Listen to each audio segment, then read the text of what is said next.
On today's show, James Harden re-signs with the Clippers, a 2-year, $81.5 million deal. What does this mean for the Clippers, their financial flexibility, and James Harden? Going to be talking about it all on today's Locked On Clippers.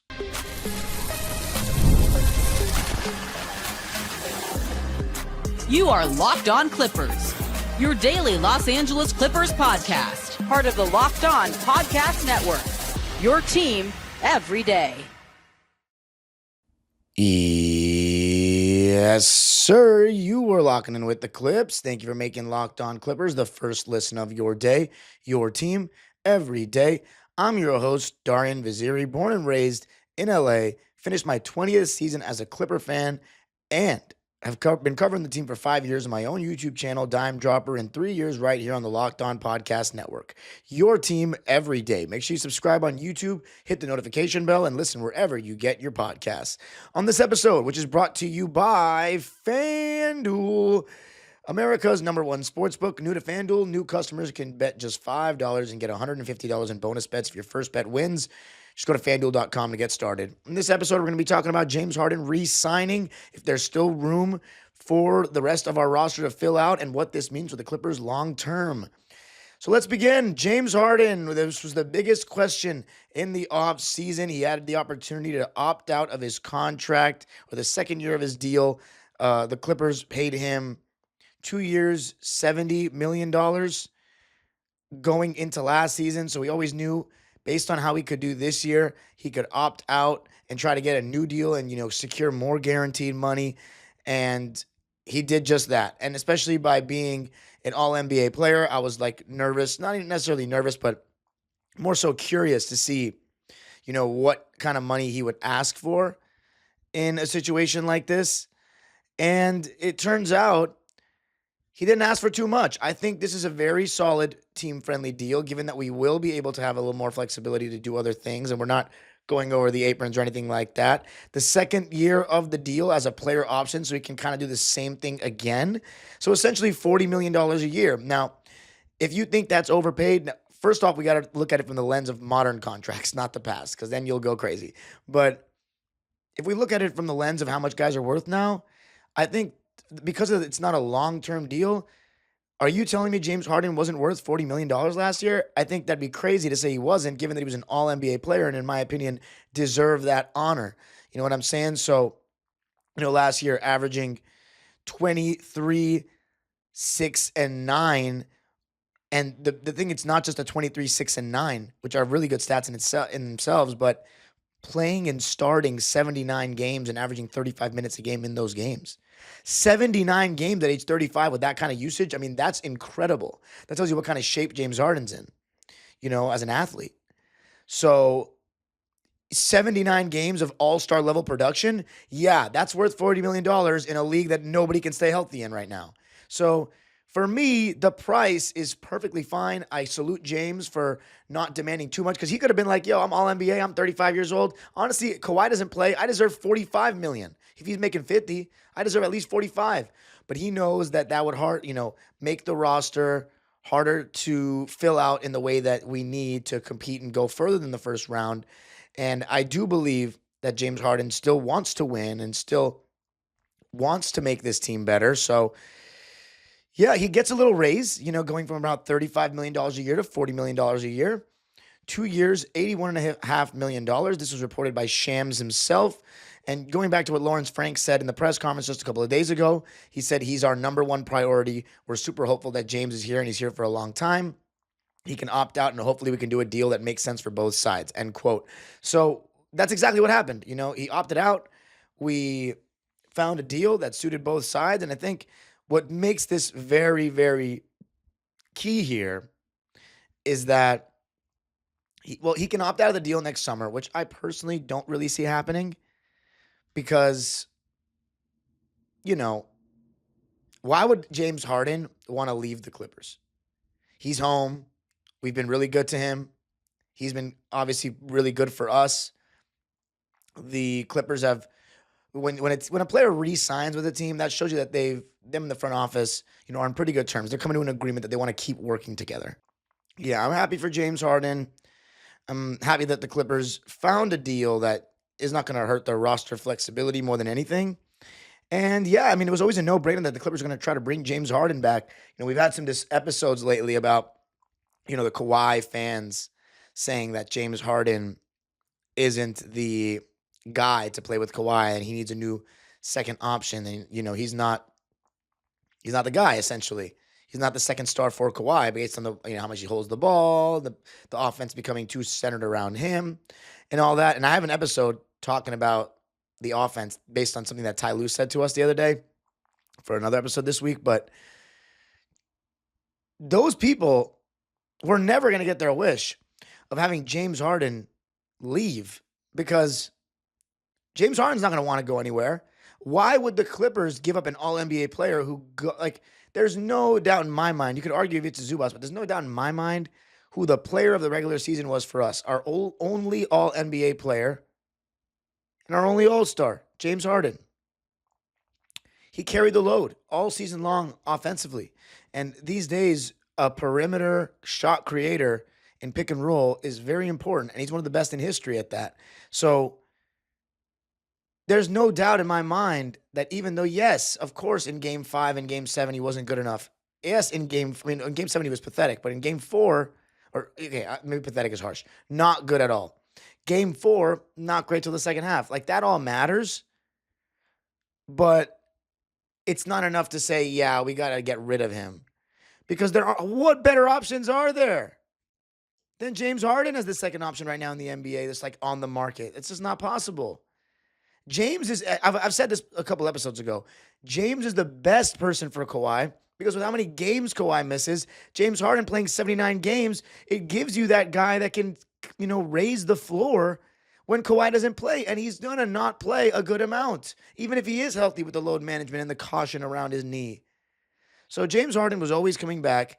Yes, we are paying a 36-year-old $40 million, but he's not your average 36-year-old. That's the thing. He's still an all-star. He's still an all-NBA player. So that's the news. James Harden is back. And what makes this the most important is that his deal aligns with Kawhi Leonard. Kawhi Leonard's contract expires 2027. James Harden's contract, if he opts in to the second year next year, is also expiring 2027. So we'll have flexibility to move a different direction then. So it's perfect. But coming up, how much financial flexibility does this give our team? I'm going to be talking about that coming up.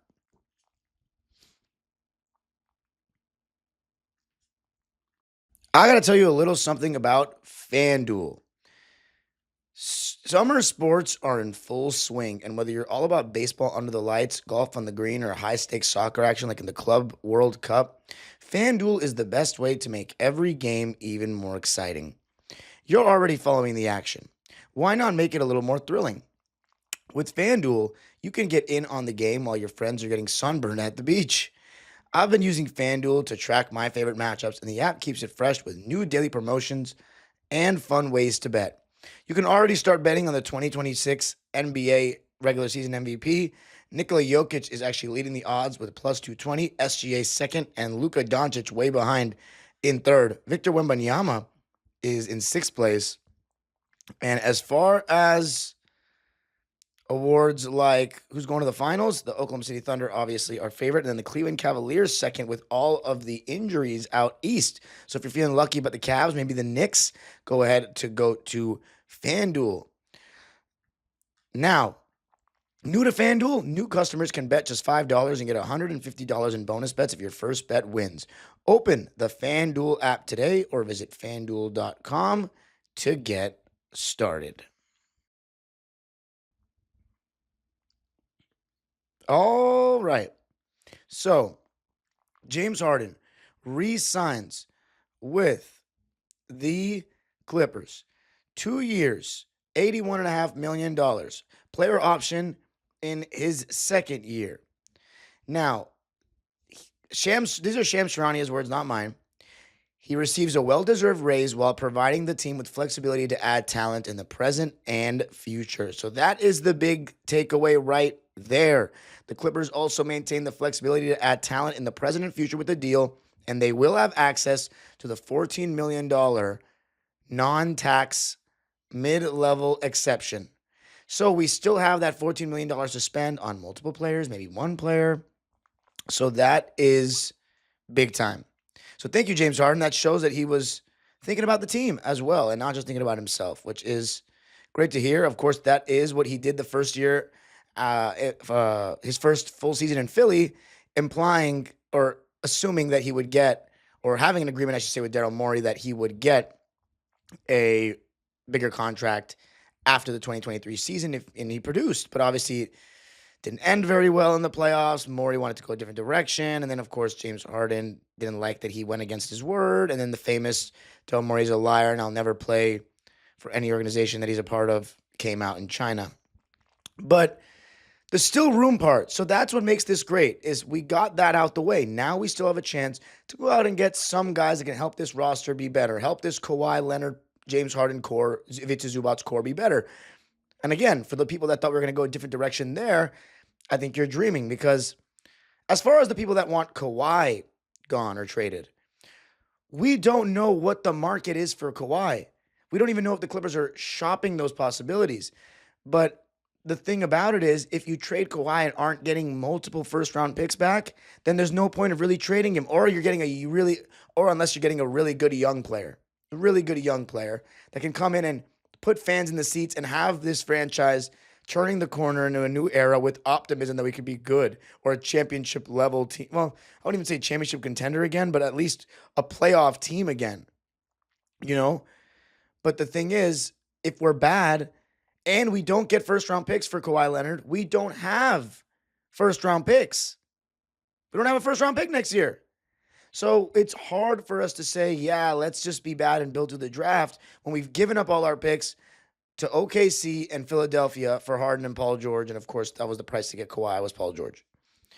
So that was never going to happen this summer. And then for the people, as I said, who just wanted Harden gone, that they think he and Kawhi aren't a good fit, and Harden takes the ball away from him too much, and he's not good enough in the playoffs, whereas Kawhi Leonard has a playoff reputation of always rising. Again, you really thought we were going to go away from James Harden after he was our best player last season? That's insanity. So, and then if you're thinking, well, do the Clippers front office think they can win a championship? That's why I asked Joey that question on the last episode. And if you didn't check it out, please do. Joey said they probably don't. And it's not like Joey needs to tell us that. Kawhi Leonard and James Harden are 34 and 36. This is the youngest NBA we've ever had. Are we really a championship core with a couple other pieces? I know Zoo's going to keep getting better. That's for sure. But he's the only, improving part of our team. Derek Jones Jr. and Chris Dunn, they're, in their primes, essentially, as role players. Norman Powell, same thing. Bogdan Bogdanovic, same thing. You could even argue Norman Powell and Bogey are kind of on the slowly about to decline side. So, what else? We're not a young team with anyone really getting better each year besides the great Ivica Zubac.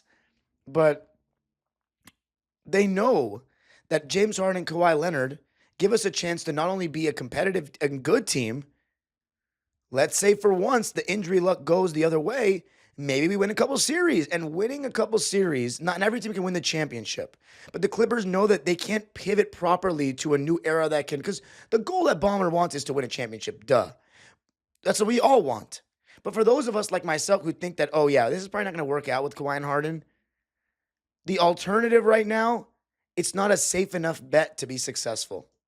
And I know some people might say, then Ballmer needs to take some risks. I don't disagree with that. But I'm talking about, as the host of this show and your host, I got to be honest about what's actually happening.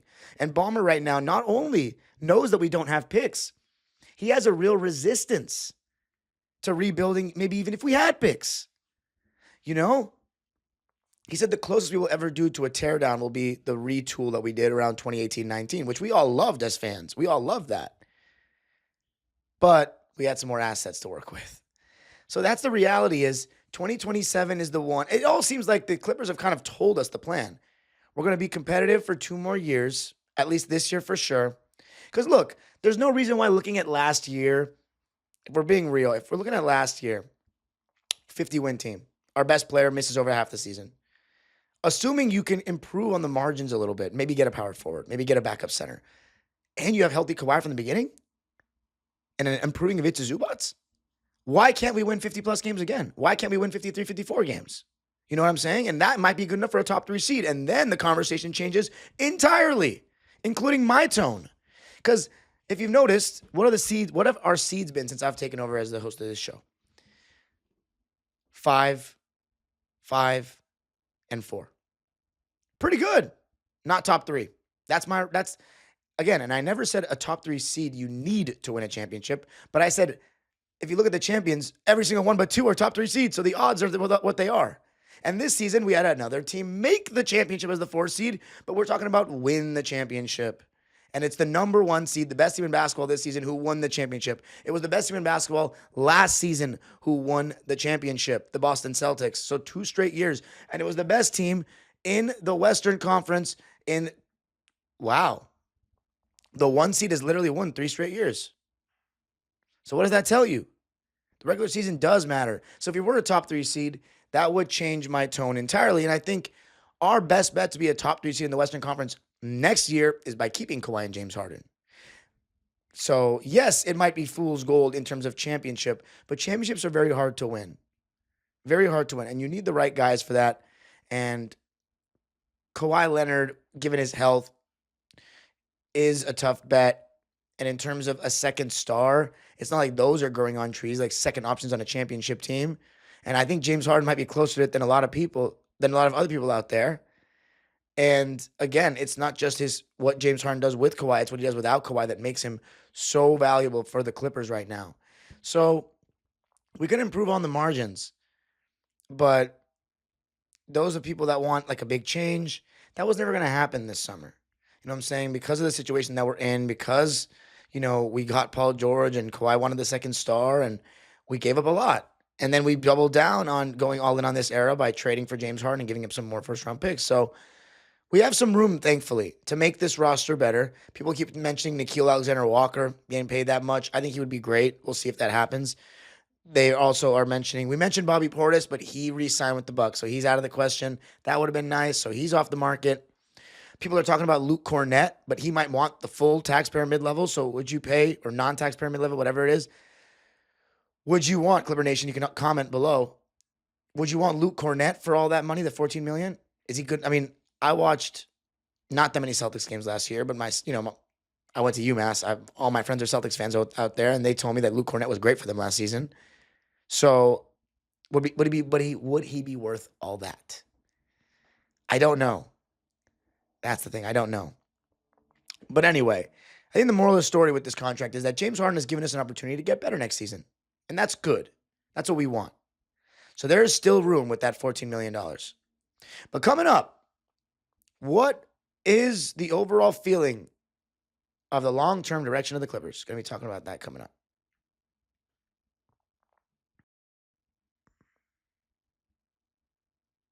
All right, so talking and reacting to James Harden re-signing with the Clips. This will be his 3rd season with the Clippers, essentially his 3rd full season because he only missed he got traded after the 4th game he actually got traded before the 4th game. He was there. He arrived during our 4th game against Orlando. So he got traded to the Clippers after the San Antonio game in 2023.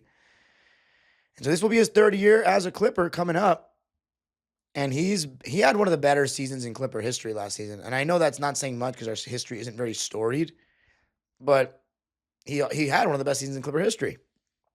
Now, in terms of the long-term direction of the team, having his contract aligned with Kawhi's, I think it made it very clear. They're going to try to ride it out with these 2 years, be competitive, fill the seats, still be a team that you can't just walk all over. And again, we don't have picks, so we have no real choice unless we can get picks back. And I don't think teams are offering first-rounders for Kawhi. And I doubt they're offering first-rounders for James. So this is the direction that we're in. Now, it seems like the Clippers have made it very transparent to the fans and to people that we're going for a big fish in 2027. Kawhi Leonard's contract expires 2027. James Harden's new contract expires 2027. Norman Powell will be off the books next year. The only guy that's signed for the 2027-2028 season, if it's a Zubats, we have a team option on Max Christie and then Jordan Miller. But that's it. So they're preparing for something different. They are, but the question for me is, are Kawhi Leonard and James Harden going to retire after that season? Is that what they're doing? I think it all depends on how they age these next 2 years. Because if they're still good, they're gonna be like, man, I can still get paid. And in James Harden's case, like he loves playing. I'm not saying Kawhi doesn't love playing basketball, but I could just see him walking away a little earlier just because of the injuries. But James Harden, I don't know. He really likes doing this. He loves playing his game. So let's look at the Clippers pick situation right now, just so I can give you guys some clarity, because it's tough. And by the way, I did not talk about Kobe Sanders yet. We're saving that for the next episode, so we're going to do that, including to reacting to Nicholas Batum's news. But here we go. The Clippers picks, future draft picks. Next season, we only have a second rounder and it's protected 31-42. So we don't even have a first round pick next season, unfortunately. Oh, wait, hold on. Yeah, we don't have a first round pick next season, unfortunately. We actually have our second round pick. So we might have 2 second round picks. Memphis will receive the more favorable of the Clippers 2026 second round pick. So we'll get that. So we're going to get 1 pick. We'll get 1 pick in 2026 second round because Memphis is going to get the most favorable. 2027, we have the first round pick, but OKC has the right to swap. OKC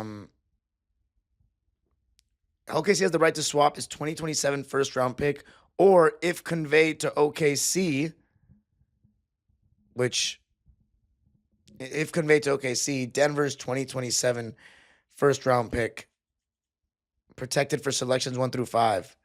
So I don't know. We're going to be probably swapping with the Thunder. They're going to be good in 2027. So I think they're going to swap with us. We'll probably be worse than them. So they're going to swap with us. We'll get a worse pick. We'll at least have a first rounder. But that could be 30 for all we know. What if they're the best team in the league again? That could be 30. We have our own 2027 second rounder, and then we don't have a pick in 2028 first or second round. So we don't have a first round pick. Then essentially we have 1 first round pick in the next 3 years. 1. And that pick is going to get swapped with the best team in the league that just won a title. So that's the situation that we're in. And then Philly in 2029 can swap first round picks with us. Unless it's 1 through 3, we have protected. But are we going to be one of the worst 3 teams in the league? I don't think so. And then finally, 2030, we have our picks again. We cannot give up our first round picks in 2030, and on. Cannot. I will not like to see that happen. But that's the situation. It's brutal. It's very brutal in terms of picks. So in 2027, all eyes on free agency. Let's look at the free agents in 2027. And of course, these contracts can be reworked. Guys can go for extensions and be extension eligible, and then their contracts change. Right? Their contracts can change. Steph Curry, or they can get an extension. Steph Curry, unrestricted free agent. Yeah, he's not coming. Giannis, player option for $63 million. That's a lot of money. But, if we could get Giannis, oh, my God. Yeah, he'd be 32 and a half. I would take it. I would take Giannis from 32 to 33. Anthony Davis. He's going to be 34. I'm cool on that. Damian Lillard, he's going to be 37. I'm cool on that. Jimmy Butler, he's going to be 38. I'm cool on that. Jokic, 32 years old. $63 million player option. He could opt out and get a new contract. I don't see him leaving Denver per se, but if we got Jokic, oh my God. I'll take Jokic from 32 to 35. Karl Anthony Towns, he's looking pretty good. He's making $61 million that year in a player option, so I don't think he's going to leave. Paul George is making $57 million at 37. I would not want. These are all old players. Donovan Mitchell, player option for $54 million. If they haven't won a championship, maybe he wants to go elsewhere. I would take Donovan Mitchell going into age 31. He'll probably have a couple good years ahead of him. And there's Luka, unrestricted free agent, but he's extension eligible right now. So we'll see what happens with him in the Lakers. Zach LaVine, he'll be 32 years old. I don't think he's the big fish. Trae Young, unrestricted free agent, will be entering his prime. I think that's a very logical look. If we want Trae Young, if any Trae Young fans are in the chat, maybe. I could see it. I could potentially see it. Brandon Ingram will be, man, how young is Brandon Ingram? My goodness. He'll be turning 30. At that point, he'll have been in the league for 11 seasons, and he'll only be turning 30. That's crazy. He has a player option for $42 million. Honestly, if I'm him, depending on how these next couple of years go, I'd probably have to take that. But who knows? Maybe he convinces everybody that he's like still has his best years ahead of him. This season will be very interesting for him with Toronto. And maybe people, because that's a prime age, going into age 30. That's when like experience and skill meet. You know what I'm saying? And you still are athletic enough. Shea's an unrestricted free agent. Come on home, Shea. Come on home. But I bet you'll get a fat extension because he's only making $35 million right now. So I bet you'll get a fat extension. Jesus. Yeah, SGA is making $38 million this year. He could be making like 60 with the way things are going. Tyler Hero will be 27, unrestricted free agent. His best years are ahead. So we got some options. There's some good free agents out there, for sure. But that's the situation that we're in. So James Harden's back. We'll be talking about Nicholas Batum coming back in the next episode. And, of course, Kobe Sanders. Let me know what you think of the contract, of how it gives us some flexibility, what you want us to do with that mid-level exception. You can follow me on Twitter and Instagram at DimeDropperPod. Subscribe to my own YouTube channel, Dime Dropper, for even more LA Clipper, LA sports content, and Locked On Clippers is free and available wherever you get your podcasts. Make sure you subscribe on YouTube, and you can listen wherever you get your podcasts. The age-old proverb continues. Go Clippers.